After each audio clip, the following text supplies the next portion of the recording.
Ya, dulu tengkorak tengkorak ini belum nyambung karena untuk keluar dari rahim ibu ya butuh agak lentur. Ya, tetapi kalau sudah dewasa tetap lentur, ah ini berbahaya. Kalian heading waktu main sepak bola bisa wah bahaya kalau lentur ya.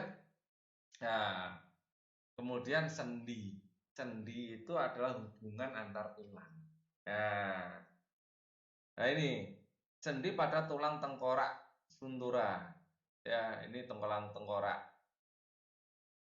Macam-macam tulangnya banyak ya. Ini tadi tulang hidung, tulang dahi ya, tulang pelipis itu yang ini ya. Ini tulang baji, tulang pipi. Ya, nah, ada gambar, ada warnanya masing-masing sekarang. Coba kamu pelajari materi selanjutnya. Sekarang berdirilah, diri ya, lakukan gerakan sesuka hatimu. Ayo sekali, coba kamu pikirkan mengapa kamu dapat melakukan berbagai macam gerakan. Ya, padahal tulang sebagai penyusun sistem gerak manusia sangat keras dan tidak dapat dibengkokkan. Ternyata itu semua terjadi karena pada penyusun sistem gerak kita terdapat sendi. Sendi adalah tempat bertemunya dua tulang atau lebih. Dengan adanya sendi, hubungan antar tulang tubuh dapat digerakkan. Oke. Tahukah kamu bahwa sendi dapat dikelompokkan berdasarkan banyak sedikitnya gerakan yang dimungkinkan dilakukan. Sendi yang tidak dapat digerakkan disebut sinartosis, ya, sendi mati, ya, sendi mati atau sinartosis. Ya, misalnya sendi yang terdapat pada tulang tengkorak ini nggak bisa digerakkan. Oh, kalau bisa digerakkan kepala kalian bisa kerembuk-kerembuk gitu ya. Misalnya sendi yang terdapat pada tengkorak ini nggak bisa digerakkan. Berarti kan pada gambar 125 sendi yang dapat digerakkan namun terbatas disebut ampiartosis. Ya, ini sendi digerakkan tapi sedikit, ampiartosis. Sendi kaku kalau kita menyebutnya sendi kaku. Ya, misalnya sendi antar ruas tulang belakang. Tulang belakang bisa digerakkan tapi sedikit aja. Ya, sendi yang dapat digerakkan dengan bebas disebut dengan diartosis. Ya, sendi gerak adalah diartosis. Ya, ini yang harus kalian hafalkan ya. Sinartosis, ambiartosis, dan diartosis. Ya, sendi mati, sendi kaku, dan sendi gerak. Oke, coba jadi merah lagi. Sendi yang dapat digerakkan dengan bebas disebut dengan diartosis. Berikut ini beberapa jenis persendian yang dapat digerakkan dengan bebas. Ada sendi peluru, dor. Ya, di sini adalah sendi peluru. Ya, bentuknya seperti peluru ini. Ya, bentuknya seperti ujungnya peluru. Namanya peluru. Bisa digerakkan dengan ke segala arah. Ini sendi peluru di sini ya. Nah, selain di sini di tungkai, di kaki juga ya, di pangkal kaki ya, pangkal paha. Itu sendi peluru menghubungkan antara tulang yang mempunyai satu ujung bulat ya kayak peluru yang masuk ke dalam ujung lain. Nah, ini ujung bulat yang masuk pada ujung lain. Ini ujungnya bulat masuk ke ujung lain. Ya, yang berongga seperti mangkok. Jadi seperti ini terus ada mangkoknya. Nah, ini peluru. Nah, ya. Nah, ini ada gambarnya sih. Kayak mangkok ya. Mangkok dan ulek-uleknya ini. Sendi ini dapat membentuk gerakan sangat bebas. Contohnya sendi peluru adalah sendi antara tulang lengan atas dan lengan belikat ya, di antara tulang pinggul dengan tulang paha. Adanya sendi ini memungkinkan tulang-tulang tersebut diayunkan ke arah manapun. Ya, kita geser. Ini adalah tulang belikat, ada tulang lengan atas, ini ada kayak pelurunya, ini mentolnya itu ya. Nah, ini tulang pinggul juga ada. Ini tulang femur. Tahukah kamu pertemuan antar tulang diikat oleh ligamen. Nah, ligamen ini nah, sangat liat ya, sehingga sendi tidak terlepas. Selain itu, ligamen juga berfungsi agar sendi kita dapat bergerak dengan fleksibel, ya, tidak terlepas dan fleksibel kata kuncinya. Ligamen adalah jaringan yang berbentuk pita, ya, serpian-serpian pita gitu, dan tersusun dari serabut-serabut liat yang mengikat tulang satu dengan yang lain pada sendi. Nah, di sini tulang, nah di sini ada ligamen ini.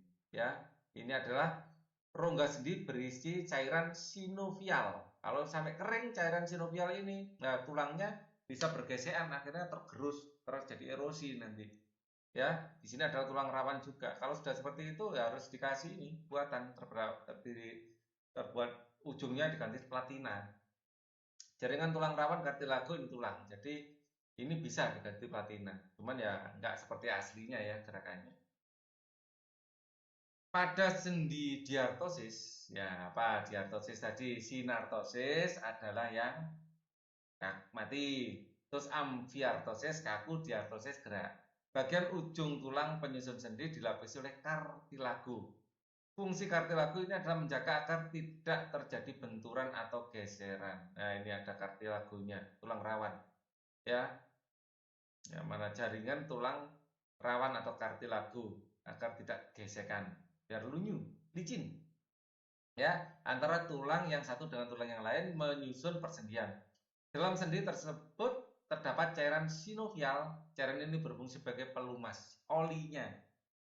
Ya. Pertama tadi sudah ya, sendi apa tadi? Sendi peluru. Ya, sendi peluru. Terus yang B ini sendi engsel. Seperti engsel pintu. Gini ya. Atau ini lurus, bengkok, gitu aja ya. Nah, kok keliru. Nah, ini ada sketnya seperti ini. Yang peluru tadi sketnya seperti mangkok ya. Ini sketnya seperti gini, engsel. Sendi tipe ini mempunyai gerakan satu arah. Ya, engsel itu dianggap satu arah ya. Kalau ini mempunyai gerakan kemana ini? Nah,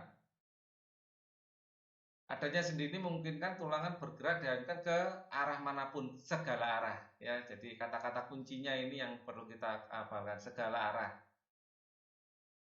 Segala arah. Dan ini ada satu arah. Ya. Tipe sendi ini mempunyai gerakan satu arah, ada yang ke depan, ada yang ke belakang, seperti engsel pintu. Contoh sendi engsel antara lain sendi-sendi pada siku dan lutut. Ya, gambar sendi ini memiliki ruang gerak yang lebih sempit dibandingkan sendi peluru. Ini engsel juga. Nah, hanya lurus sama bengkok. Nah, sendi putar. Nah, ini sketch dari sendi putar seperti ini bisa digunakan untuk putar ya. Tulang atlas dan tulang aksis ini di sini ya. Nah, kepala kita bisa putar-putar. Sendi putar adalah salah satu tulang sebagai poros dan ujung tulang yang lain berbentuk seperti cincin. Poros dan cincin. Ya, poros itu seperti ini poros, yang satu cincin. Nah, seperti ini ya. Poros sama cincinnya. Ini. Ya. Contohnya adalah persendian yang terdapat di antara tulang tengkorak dan tulang leher. Ini tulang tengkorak dan tulang leher, ya, poros dan cincin. Ya. Ini. Perhatikan sendi tersebut memungkinkan kepala kita dapat memutar atau mengangguk. Bisa memutar gini, bisa mengangguk. Angguk-angguk, geleng-geleng. Ya, memutar, mengangguk dan menggeleng. Ya. Putar-putar, angguk-angguk dan geleng-geleng. Ya. Terus sendi pelana. Sendi pelana. Sketnya seperti ini, diperhatikan. Sendi pelana, kalau ini sendi engsel ya, ini pelana. Pertemuan antara dua tulang yang berbentuk seperti pelana disebut di pelana, karena memang bentuknya seperti pelana di sini ya. Ini di jempol kita ini pelana. Sendi ini dapat menggerakkan tulang ke dua arah. Kalau sendi pelana dua arah, bisa gini ya, dua arah, yaitu muka belakang dan samping. Contoh sendi ini adalah pangkal ibu jarimu ya. Ada ibu jari, enggak ada bapak jari. Ya. Sendi geser. Sendi geser menghubungkan antara tulang yang memiliki permukaan datar. Prinsip kerja sendi ini adalah salah satu bagian tulang bergerak menggeser tulang lain. Ya, nah ini di pergelangan tangan atau karpal. Ya, sketnya seperti ini, sendi geser. Ya, sendi geser juga memungkinkan tulang bergerak ke depan ke belakang. Contoh sendi geser pada tulang-tulang pergelangan tangan, pergelangan kaki. antara tulang belakang, ini digeser juga ya. Jadi dikaku dan geser ya. Jadi tulang belakang ya berada pada tulang-tulang pergelangan tangan ya.